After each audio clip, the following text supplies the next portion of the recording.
Hey guys, what is up? It is me, Pagey, here once again with another video on just some DC film news. So since the announcement that James Gunn would be starting this brand new DC universe, which is a reboot without being a full reboot at the same time, this of course being alongside Peter Safran, we also knew that most of the projects would be under one canon and sort of be a part of the biggest storyline told across movies, TV, and video games. That's what's being claimed. But amongst this, there would also be Elseworlds projects, whether they're new or current, and also whether that be on film or on television. So an example of film would be Joker 2, which comes out later this year, and an example of TV would be Superman Lois, which is going into its fourth and final season, coming our way at the end of this year.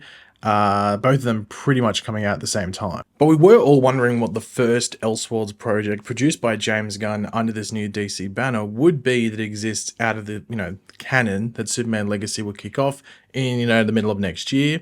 And now we have a pretty good idea. Now, this news isn't confirmed by Gunn himself at this point, from what I know, or any of the big trades like Variety or Hollywood Reporter or anything like that, but it is coming from a somewhat reliable scooper, which makes this news worth covering for the most part, but also brings about a larger discussion for what else could come next after it. Or maybe even before, because who knows, this could get stuck in development hell or something like that and take a bit longer than expected to come out. So maybe something else related to this could come out earlier, but at least this is the first one that's been, announced, or at least, scooped, if you want to put it. But here is the news. So DC Studios and Warner Brothers Animation are reportedly, so keep that in mind, reportedly developing a currently untitled film based on the 2022 six-issue limited comic series, The Jurassic League, not the Justice League, The Jurassic League, according to the In Snyder. So I think it's Jeff Snyder, I think that's the scooper, but his sort of thing is called the In Snyder, so like Insider, bit of a play on words there. Now, this story of the Jurassic League unfolds in a prehistoric version of Earth from an alternate reality, so another Earth in the multiverse, where the characters of DC Comics are anthropomorphic dinosaurs. Now, on this world, Superman is a Brachiosaurus, Batman is an Allosaurus, and Wonder Woman is a Triceratops. So you can see where it's pretty crazy and pretty silly. Now in the series, the trinity of, Batman, Superman, and Wonder Woman as these various dinosaurs, alongside of, a league of other superpowered dinosaurs, which will, be in the vein of other members of the Justice League. They join forces to save a prehistoric Earth, like we talked about, from the sinister machinations of Darkseid. Now, the comic was written by Daniel Warren Johnson and Juan Gedeon. They created the comic. I don't know if they have anything to do with this. From what we know, they don't, but they might. Now, the thing that I sort of should have referenced earlier is that though it's based off the Jurassic League, the fact that it's untitled probably means that the movie won't be called the Jurassic League. It's going to be called something else. I don't know what they'll go with. Dino Heroes. I don't know what they'll go with, but apparently it's not going to be called the Jurassic League, but that could change, further down the line. Now, the events of this series in the comics have been officially canonized in the DC multiverse as Earth 27. So they might use that in the movie. They might say, meanwhile, on Earth 27, they could do a fun thing where they show Batman and Superman as their normal selves, like the normal Justice League at the beginning. Then they go, meanwhile, on Earth 27, and we go to this crazy dinosaur Earth. I don't know, but that's where it is in the DC multiverse if you were curious, what number it was. Now, the series, it's only 6 issues, so it's a smaller series, but it was met with a fairly positive response, with it having comparisons to the likes of Primal and Teenage Mutant Ninja Turtles as its influences. And now James Gunn and Peter Safran will reportedly produce this movie, which likely, as I said before, won't be named Jurassic League just to avoid brand confusion of the Justice League. But you never know. They might look at it and go, maybe people are smarter than that, but you never know. I'd be surprised if maybe they go Jurassic League. They might go the Jurassic something else. Maybe it depends how many characters they use. They could go the Jurassic Trinity or something like that, but that's a wait and see. Now, in regards to the writing side of this, the writer of this movie is the Minions writer, and he also wrote the Lego Batman movie, and he's also most likely going to produce this movie as well. And his name is Brian Lynch. Now, one of the big questions when it comes to a project like this, especially when you look at it from the outside in, is this just going to be aimed at kids, or is it for everyone? Because I personally think especially when you look at, the fact he wrote Minions makes you go, oh, it's for 5-year-olds. But then you see the Lego Batman movie, and I think that appeals. Definitely it's aimed at kids, but everyone can enjoy it. I think I've seen some of those Despicable Me Minions movies. I could never get into them, but I think the Lego Batman movie is really fun. I think it's better than the Lego movies. So take that for what it is.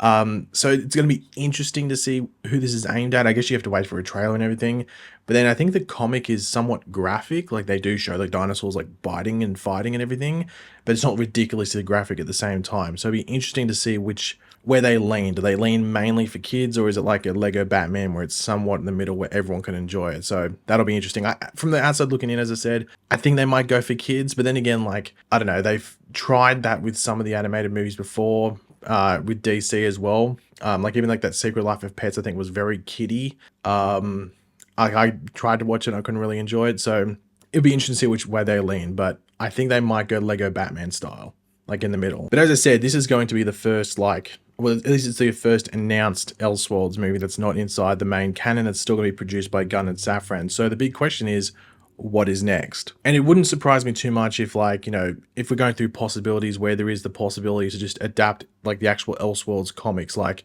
Gotham by Gaslight, Superman Red Sun. I mean, even Kingdom Come, possibly, though Superman Legacy is lifting from Kingdom Come and sort of putting a twist on it. So I don't know if they'd really go down that road, unless it's like 10 to 15 years from now. But I know a lot of people would suggest Gotham by Gaslight because of the aesthetic of it, and you can get some director to have some fun with it. And then Superman Red Sun is very contained as well, so you could definitely do that in like a 2.5 hour movie as well. But I guess, like, if I'm thinking like what Elseworld comic would I want to be the most, would I want most to be adapted, you can let me know in the comments section down below as well. And this, I think one suggestion I have, and this is probably to clean up drama from the past, or maybe some would say controversy, but maybe drama is the best word to put it. But I would pick Elseworld's Finest. Now, for those that aren't familiar, this story is set in a world without Batman or Superman. And, you know, it has some of the other superheroes that you would normally expect, but they're a bit different than what you're used to at the same time. Some are very similar to what they are, and some are a bit more different. But the main difference is there's no Batman and there's no Superman. So in this story, we have Barbara Gordon, who's a bit different. She's an orphan who grows up to become Batgirl, and she defends her city very much in the vein of Batman, pretty much showing no mercy. And then we have Kara Zor-El, who is the sole survivor of Krypton, no Superman, as I said before. And as Supergirl, she works alongside Lex Luthor and the Justice Society. Bit of a change there in regards to the Lex side of things. But together, Batgirl and Supergirl must overcome their differences to team up and take out the Joker and what he is planning. So this could be an easy thing that you could really do in like a similar to Superman Red Sun, 2.5 hour movie, have some fun with it. And, you know, just explore the multiverse in a different way, in a bit of an Elseworld setting. And this would be my idea. You might be like, well, what's with the cleaning up drama from the past? What's that about? You could get Sasha Calle and Leslie Grace to play Supergirl and Batgirl. Obviously, Sasha Calle played Supergirl in The Flash, but, you know, she was meant to continue. That didn't happen because of the change. Now Millie Alcock's playing the character. And then, of course, Leslie Grace filmed an entire Batgirl movie, and then it got scrapped. This, to me, seems like a cool, fun, you know, Elseworlds project. And I don't think it costs too much. You could set it in Gotham. Obviously, they're going up against the Joker. That seems like a winner, in my opinion. And one more potential other Elseworlds movie that I think could be fun is Justice Riders. Now, as you might be able to guess by the title, it is the Justice League, but it's set in the Wild West. Now, there are two interpretations of the Justice Riders. One is from like the mid to late 90s, I think it is. And there's another one from about like 10 or so years ago. But the one from the 10 or so years ago was like, I think in that the Multiversity or whatever it was by Greg Morrison. So there's no real deep exploration there. While Justice Riders, the one from the late 90s, had like a full like graphic novel sort of thing come out. Now this is something that DC could be very super tangible with and have a lot of fun with, whether it's playing into Western tropes or just the concept of the Justice League and the Wild West just being sort of ludicrous. I'd definitely watch it, especially if it was in live action. And it'd just be fun to see who they would cast. But I think 100% you'd want this in live action. I think it'd be a bit wasted in animation. And I mean, it probably wouldn't be too expensive to make either. Like, how many Westerns get made nowadays on the cheap? Like, you see a lot of like straight to DVD Westerns.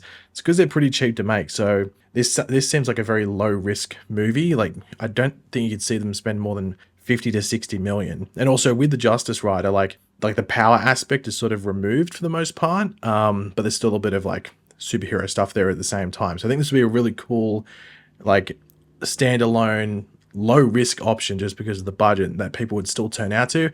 It probably only has to make like 250 million in the box office to be pretty profitable. So I'd go for it. And one last option, which I'm not really suggesting, I'll just bring it up because it's obviously a possibility and some might suggest it, and that's the crossover Elseworlds movies, sort of like what we got in the comics sometimes. You might be wondering, well, what are you talking about? And I'm talking about when you get those weird ones where it's like Batman and the Teenage Mutant Ninja Turtles.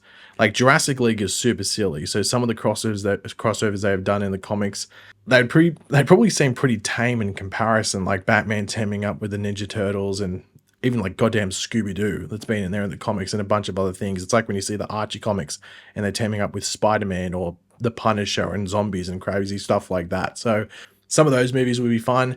I could see James Gunn doing them, but they'd have to be Elseworlds. And it's just very interesting to see like how many Elseworlds movies will you get in comparison to the canon movies, because you probably don't want to release too many Elseworlds movies, but you'd also want to have like a door open where they're not just once every 5 years. You'd probably want one between every like 4 to 5 main DC movies and stuff like that. So I think it's a cool thing having the Elseworlds options there. I'm excited to see what they do with them going forward, but it is a wait and see. But yeah, guys, thanks for watching. Let me know in the comment section down below your various thoughts on this. Do you have any Elseworld movie suggestions? Let me know. And of course, if you enjoyed the video, drop a like. And of course, if you are new to the channel, make sure to subscribe. And I'll catch you guys later. Goodbye.